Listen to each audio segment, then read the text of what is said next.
Welcome to మన TV news. Emmiganur అభివృద్ధి ప్రదాత అపర భగీరథులు గౌరవ స్వర్గీయ మాజీ మంత్రి బివి మోహన్ రెడ్డి గారి 14వ వర్ధంతి ఎమ్మిగనూరు గౌరవ శాసనసభ్యులు డాక్టర్ బివి జయనాగేశ్వర రెడ్డి గారి ఆధ్వర్యంలో కర్నూలు జిల్లాలోని ఉల్లెందకొండ గ్రామంలో అశ్రు నయనాలతో ఘనంగా వర్ధంతి జరిగింది. ఈ సందర్భంగా స్వర్గీయ మాజీ మంత్రి మోహన్ రెడ్డి గారిని స్మరించుకుంటూ వారికి ఘనంగా నివాళులర్పించారు. ఈ కార్యక్రమంలో కూడా చైర్మన్ సోమిశెట్టి వెంకటేశ్వర్లు, ఎమ్మెల్యే గౌరు చరితారెడ్డి ఈ స్వర్గీయ బివి మోహన్ రెడ్డి చేసిన అభివృద్ధి, ఆయన రాజకీయ ప్రస్థానంపై ప్రసంగించారు. ఈ కార్యక్రమంలో పెద్ద ఎత్తున స్వర్గీయ బివి మోహన్ రెడ్డి అభిమానులు, టీడీపీ నాయకులు తదితరులు పాల్గొన్నారు.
ఈరోజు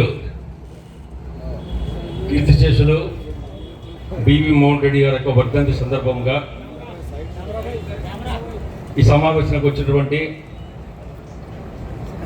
పార్లమెంట్ శాసనసభ్యులు గౌరి చరితమ్మ గారికి, జయ నాగేశ్వర రెడ్డి గారికి, వేదిక ఉన్నటువంటి పెద్దలందరికీ, ఈరోజు ఈ కార్యక్రమానికి వచ్చినట్టు ప్రతి ఒక్కరికి, ముఖ్యంగా ఉల్లిందకొండ ప్రజలకు, ఎమ్మెల్యే నుంచి వచ్చినటువంటి వాళ్ళందరికీ కూడా ఉదయపూర్వక నమస్కారం తెలియజేస్తూ, మోహన్ రెడ్డి విషయం వచ్చి మీకు అందరికీ తెలుసు, ఆర్భాటం అంగులు ఆయన పనికిరావు. ఎప్పుడు కూడా సింపుల్గా పబ్లిక్లో మనం ఎట్టుంటామో ఆ పబ్లిక్లో నుంచి కూర్చుంటాడు. ఆయన ఎమ్మెల్యేగా కాకముందు ఏదైతే పబ్లిక్లో మామూలు వ్యక్తిగా గర్వపడకుండా అందరితో కలిసిపోయేటటువంటి మహానుభావుడు మోహన్ రెడ్డి. ఎందుకంటే 20 సంవత్సరాలు ఆయనతో నా ఇంట్లో ఉండి, నాతో మా ఇంట్లో ఉండి కాలం గడిపినటువంటి మహానుభావుడు. ఆయన సున్నితమైన బట్టి ఎన్నోసార్లు చెప్పాను, నేను అన్నా నువ్వు పొరపాటున మంత్రి అయ్యావు, భగవంతు దయ వల్ల ఎమ్మెల్యే మంత్రి అయ్యావు, జీవితంలో ఎమ్మిగనూరు ప్రజలు మర్చిపోవద్దు.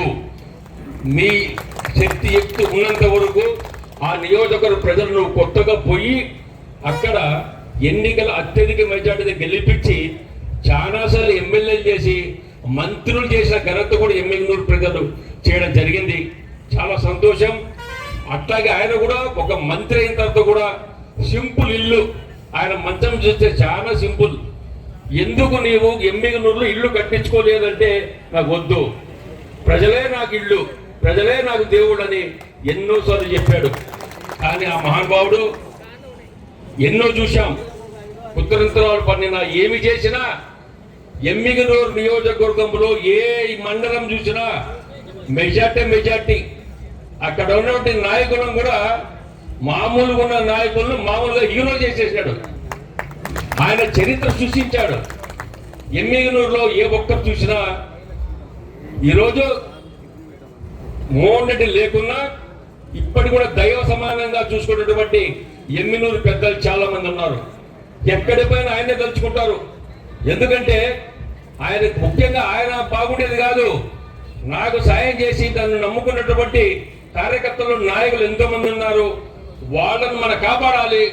వాళ్ళంగా కూడా ఆర్థికంగా ఇబ్బంది లేకుండా ఆర్థికంగా మనము ప్రోత్సహించాలి. వాళ్ళకు కూడా డెవలప్మెంట్ చేయాలనే మంచి ఉదయం ఉన్నటువంటి వ్యక్తి మోహన్ రెడ్డి.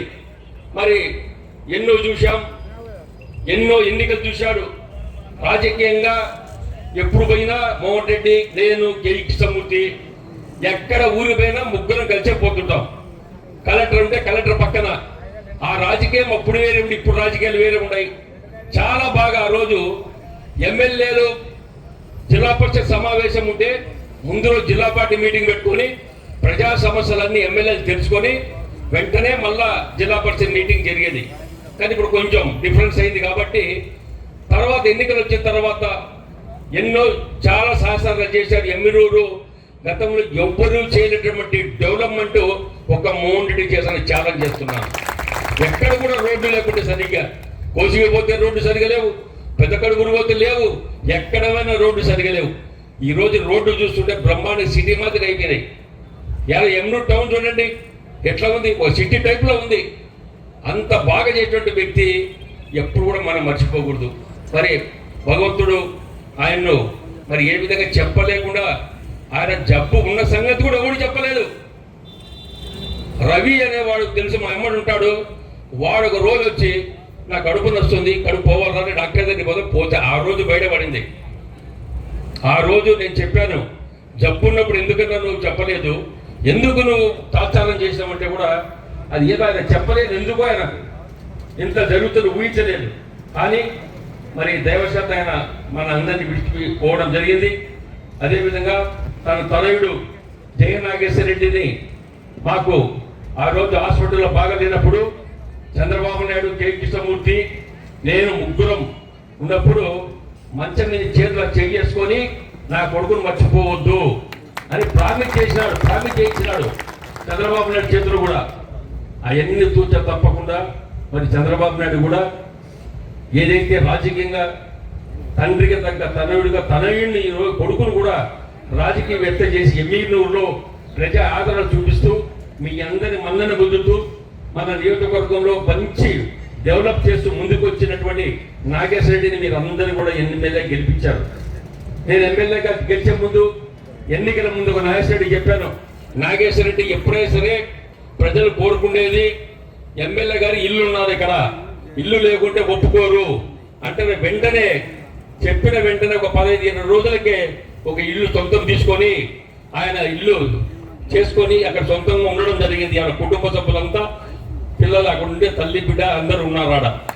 ఏది కూడా ఎందుకున్నారంటే ప్రజలకు అందుబాటులో ఉండాలి, ప్రజలకు నేను సేవ చేయాలి, ప్రజలు నన్ను ఆశీర్వదించారు, ఎమ్మెల్యే చేశారు కాబట్టి ఆ నమ్మకం ఉంచుతూ వాళ్ళకు దగ్గరగా ఉంటూ అన్ని తలపనిగా ప్రజల పనంగా తన పనిగా చూసుకొని మీకు అందరికీ సేవ చేసే భాగ్యం మీకు ఆయన కల్పించారు. మరి ఈ రోజు కూడా కష్టపడుతున్నాడు, పని చేస్తున్నాడు. మరి ఎక్కడ కూడా తండ్రి ఈరోజు కొంతమంది పట్టించుకోరు, కానీ ప్రతి సంవత్సరం వర్ధంతి కార్యక్రమం తూచా తప్పకుండా బ్రహ్మాండంగా చేస్తూ తండ్రికి ఎక్కడ కూడా చెడ్డ పేరు తేకుండా ఆయన అడుగు జాడలు నడుచుకుంటూ జయనాగేశ్వర రెడ్డిని మనము ఎంతైనా అభినందించాలి. ఎందుకంటే జయనాగేశ్వర రెడ్డి పట్టుదల వ్యక్తి, ఎవరి మాట వినేది కాదు. ఆయన నమ్మితే పని చేస్తాడు, నమ్మకుంటే పని చేయడు. నమ్మకుంటే అంతే. నేను చూశాను, ఆయన నాగేశ్వర రెడ్డి పని చేయంటే తప్పకుండా అనుకుని చేస్తా అంటాడు, కానీ ఆయన మనసులో ఉన్నది అది మాత్రం ఇచ్చిపెట్టాడు. ఇది 100% గ్యారెంటీ చెప్తున్నా. ఎందుకంటే ఆయన ఒక నమ్మకం. ఏం చెప్పినా మేము బయట ఎన్ని చెప్పినా నాకు నియోజకవర్గం ముఖ్యం, మా నియోజకవర్గం తప్ప వేరే వాళ్ళని ఛాన్స్ ఇయ్యను. ఆ పట్టుదల ఉంది కాబట్టే ఈరోజు మీరందరూ ఎమ్మిగనూరులో జగన్నాగేశ్వర రెడ్డిని ఆయన ఇలా మీ భూస్కందాలు పెట్టి నెత్తి పెట్టుకుని ఇలా మీరు పని చేస్తున్నారంటే ఆయన మీద నమ్మకంతో పని చేస్తున్నారు మీరంతా.